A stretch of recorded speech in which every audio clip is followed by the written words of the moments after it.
Lucas 11.1 nos lleva a un acercamiento hacia la vida de Jesucristo, porque el objetivo del Espíritu Santo es mostrarnos, es enseñarnos, es conducirnos a la vida de Jesucristo, porque Él es el que nos guía a toda verdad y Él es el que nos lleva por ese camino para acercarnos, para parecernos más a Jesucristo.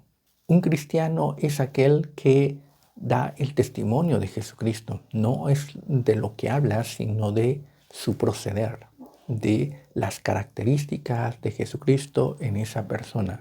A esto se le llama un cristiano, aquel que representa, aquel que sigue a Jesucristo ciertamente, pero que da también características de ser como Jesucristo. Y el Espíritu Santo nos va llevando a parecernos a Jesucristo. Y en eso que nos va llevando, nos va a dar una panorámica o nos va a acercar a su vida, a la forma de Jesucristo, para que de ello aprendamos y adoptemos esas características. Entonces nos habla de una enseñanza, y una enseñanza es aquello que no es conocido. No se puede enseñar aquello que ya es conocido, sino que se enseña lo que está oculto, lo que era desconocido, lo que no había sido probado, lo que es nuevo o lo que se había perdido. Entonces, esa es la enseñanza. Y la enseñanza nos lleva a un estudio también, a comprender, a identificar. Para ser como Jesucristo hay que conocerlo y en ello hay que estudiarlo, hay que verlo de cerca. Hay que verlo de cerca y también en la profundidad, en el entorno, en sus palabras. En ello vamos aprendiendo de Jesucristo. No podemos aprender si no hay una enseñanza y si no hay un estudio de ello, no hay un conocimiento y una aplicación. En este caso, Lucas 11.1 nos dice que Jesús estaba orando en un lugar y se acercó uno de sus discípulos y le dijo: Maestro, enséñanos a orar, así como también Juan enseñó a sus discípulos. Aquí se está centrando en la importancia de la enseñanza y del aprendizaje. El maestro es el que va a enseñar y el discípulo es el que va a aprender. El discípulo es el que va a recibir la enseñanza del maestro. Entonces, el discípulo es aquel que no tiene el conocimiento, aquel que no tiene esos recursos, esas características y que es algo desconocido. El maestro es el que va a aportar, es el que va a dar para que el alumno reciba. Entonces, aquí aprendemos que la oración no es algo innata del hombre, no es algo que surja naturalmente del hombre.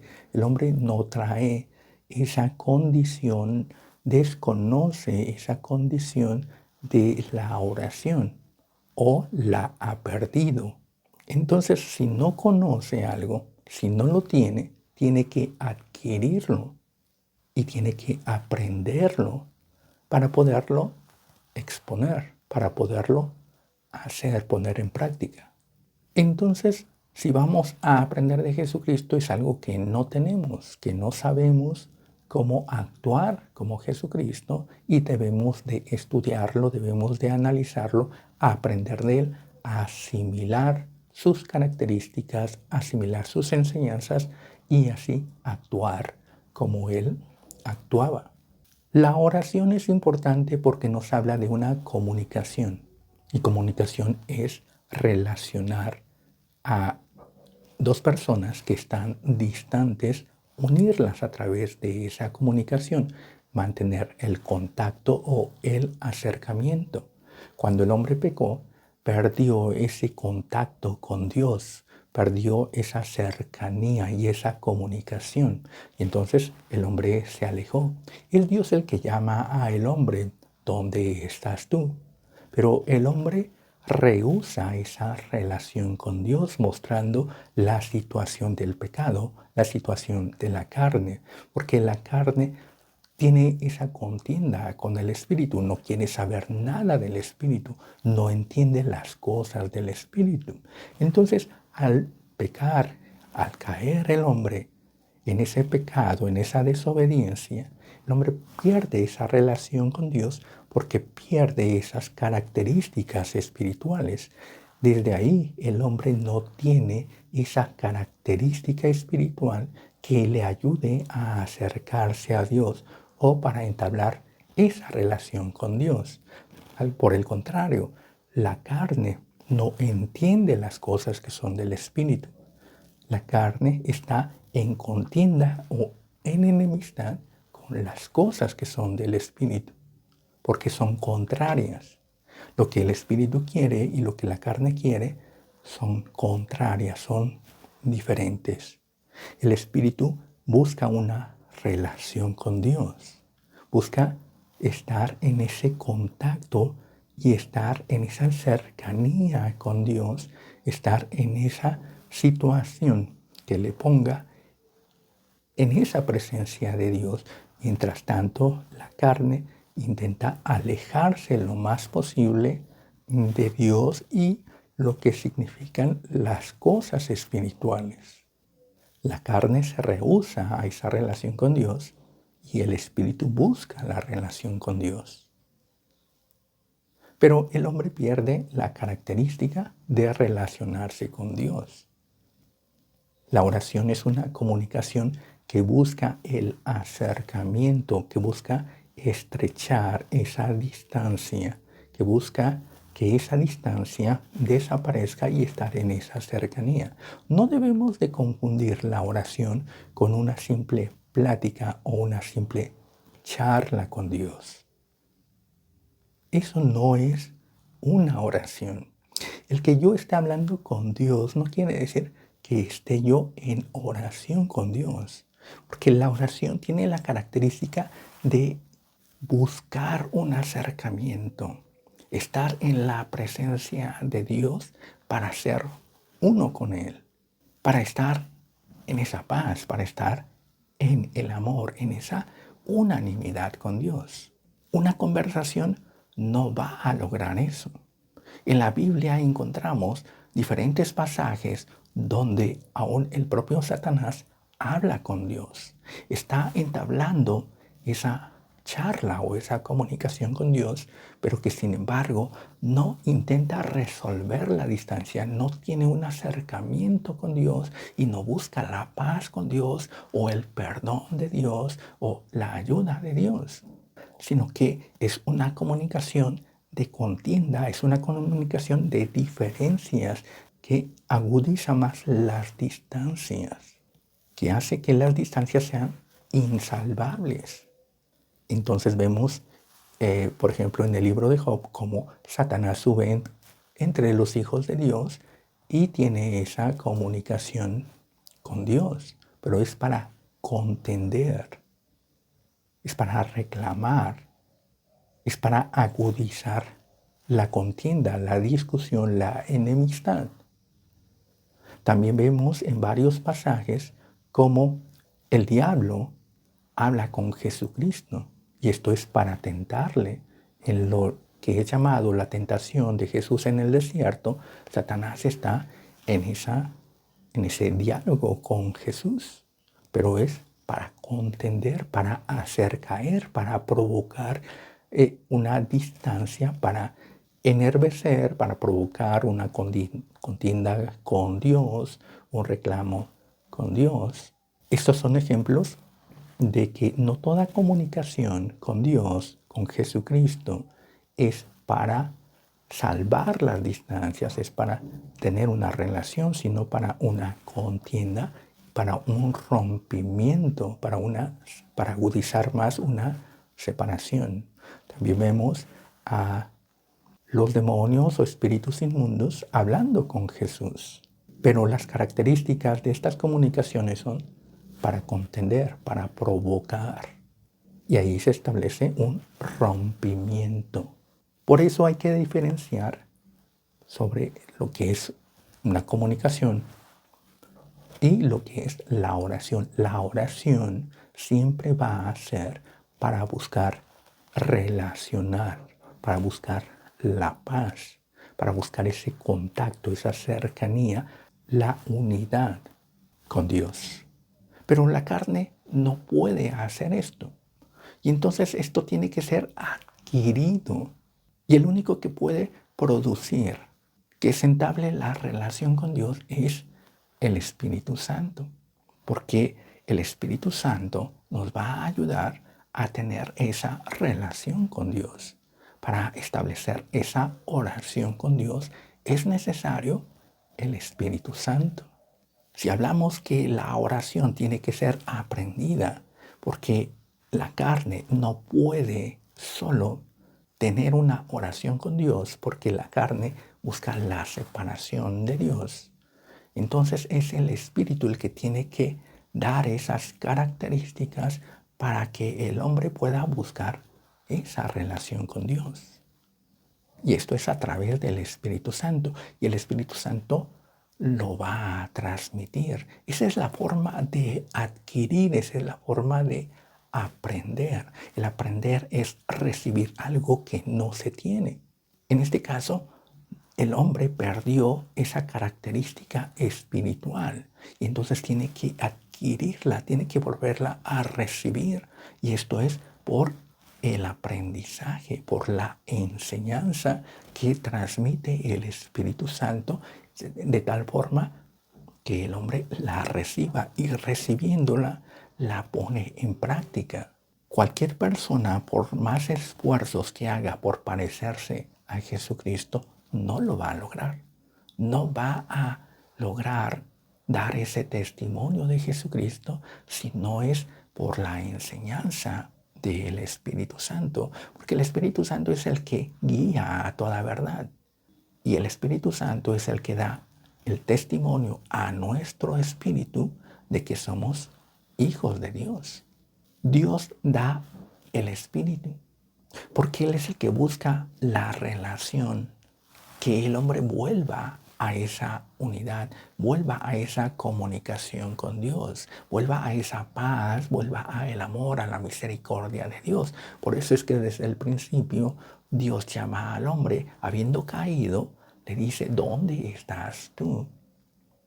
Y entonces Él es el que tiende ese vínculo, él es el que tiende la comunicación para acercar al hombre. Dios es el que da el Espíritu y el Espíritu está disponible. Aquel que lo recibe, entonces es guiado para tener esa relación con Dios, para buscar a Dios, acercarse a Dios, entenderlo. Entonces el Espíritu Santo está disponible, pero no todos lo reciben. El recibirlo es creer. El recibirlo es como este discípulo que dice, enséñame, enséñanos a orar. Es el que busca la guía, es el que busca la enseñanza. Aquel que no busca una guía, no busca una enseñanza, es aquel que dice saberlo, conocerlo, o que dice tenerlo. Y el que tiene no se le puede enseñar. Jesucristo viene a enseñarnos las cosas espirituales que nos son desconocidas. Pero si nosotros decimos, yo ya lo conozco, ya lo sé, entonces, ¿qué es lo que nos va a enseñar? No puede haber ninguna enseñanza para alguien que dice, no lo necesito, ya lo conozco, eso no me sirve. Al decir, eso no me sirve, es porque ya se utilizó. Ya se comprobó la inutilidad de algo. Porque nadie puede decir, eso no me sirve si no lo ha comprobado, si no lo ha empleado. Una persona cuerda, una persona entendida, una persona que tiene inteligencia, que tiene sabiduría, no va a decir, no me sirve esto si no lo ha probado, si no lo ha comprobado, si no lo ha utilizado. Solo cuando se utiliza de esa forma correcta, se puede decir no me sirve o sí me sirve, pero el Espíritu Santo viene a mostrarnos cosas que son útiles, que son necesarias para acercarse a Dios. El que desecha a priori las cosas del Espíritu es un insensato, porque no está comprobando, no está teniendo los elementos de juicio suficientes para decir se acepta o se rechaza. Entonces, al aceptar al Espíritu Santo, aceptamos ser enseñados, aceptamos ser guiados para comprobar, para dar testimonio de que eso sirve, es útil. De esta forma el Espíritu Santo nos va guiando. Pero cuando hay esa negativa, el Espíritu Santo no puede enseñar. Y no porque no tenga la capacidad, sino que la persona está cerrada a recibir una guía, una enseñanza. Y el que no es guiado y el que no es enseñado o no está aprendiendo, hace las cosas a como él sabe, a como él puede, a como él solo entiende. De aquí se desprende que la oración es eficaz en unos y no es eficaz en otros. La diferencia está en que para aquel que la oración no es eficaz, es aquel que hace la oración conforme a su propio entendimiento, conforme a sus propias fuerzas, conforme a lo que él cree y entiende. Y de esta forma él ora. Pero aquel que es guiado por el Espíritu Santo, entonces emplea esa enseñanza para ponerla en práctica y tiene esos resultados de la oración eficaz. Es la diferencia del resultado de la oración ineficaz y la oración eficaz. Que uno desecha la enseñanza y actúa por su propia cuenta, y el otro acepta la enseñanza y actúa guiado por el Espíritu. Jesucristo nos da una parábola en la que habla de un fariseo y de un publicano. En esta parábola, él está enseñando a aquellos que se justificaban a sí mismos, que creían que ellos hacían las cosas y que no necesitaban a nadie que les enseñase, a nadie que les guiase, sino que ellos podían ordenarse a sí mismos, ser santos a sí mismos, perdonarse a sí mismos y ser santos, sin pecado. Entonces, en esta parábola Jesús habla de ese fariseo y dice que el fariseo, puesto en pie, oraba. Y en esa oración hablaba a sí mismo. Esta es la primera característica y esta es la característica del hombre que no le gusta ser enseñado, que se encierra en sí mismo, en un círculo, donde sus oraciones son hacia sí mismo. No es hacia Dios, sino que es hacia sí mismo. Porque es una persona que no acepta la enseñanza, que no acepta la guía. Está encerrado en un caparazón, encerrado en una burbuja, encerrado en una prisión donde no acepta intervención del exterior, en este caso de Dios. Cuando uno se cierra a la palabra de Dios, a la voluntad de Dios, está creando esa capa donde excluye a Dios. Y entonces todo lo que hay en ese interior es lo que el hombre cree, lo que el hombre piensa, lo que el hombre razona. Y eso es todo lo que importa para este hombre. Sin embargo, el publicano dice que oraba postrado y que no quería ni levantar, no se atrevía ni levantar los ojos al cielo. Y dándose golpes de pecho, decía, sé propicio a mí que soy pecador. Entonces, este publicano sí entendía que hay un Dios que está en los cielos y que Él es pecador y que necesita de Dios, necesita el perdón, necesita la misericordia de Dios. El fariseo no necesita perdón, no necesita misericordia, sino que él piensa que él se ha ganado el derecho de recibir, que él tiene derecho de recibir y que Dios tiene la obligación de darle. Pero es su concepción de Dios. Entonces, en esto encontramos una diferencia, que aquel que no acepta la guía, la conducción de Dios a través del Espíritu Santo, de las enseñanzas de Jesucristo, es aquel que está encerrado en sí mismo. Y esto es una idolatría. El fariseo, como aquel que no acepta una enseñanza, se vuelven idólatras. Porque el idólatra es aquel que forma su propia imagen de lo que es una divinidad o de lo que es Dios. Él da la forma a Dios, da las características a Dios de lo que puede hacer, de lo que no puede hacer, en lo que puede intervenir, en lo que no puede intervenir. Entonces da esas limitaciones a Dios. El idólatra es aquel que va a formar un ídolo con sus manos, con sus fuerzas, con su mente e imaginación, y le va a dar esa forma y le va a dar esas características. Este fariseo que oraba a sí mismo tenía ese comportamiento de un idólatra. Él había dado una forma a un Dios que estaba en su mente, que estaba en su corazón, y un Dios en el que él creía, pero que él había formado, él había ideado. Muchas veces nuestras oraciones no son fructíferas porque están dadas a un Dios que es creado por la propia mente, por el propio corazón.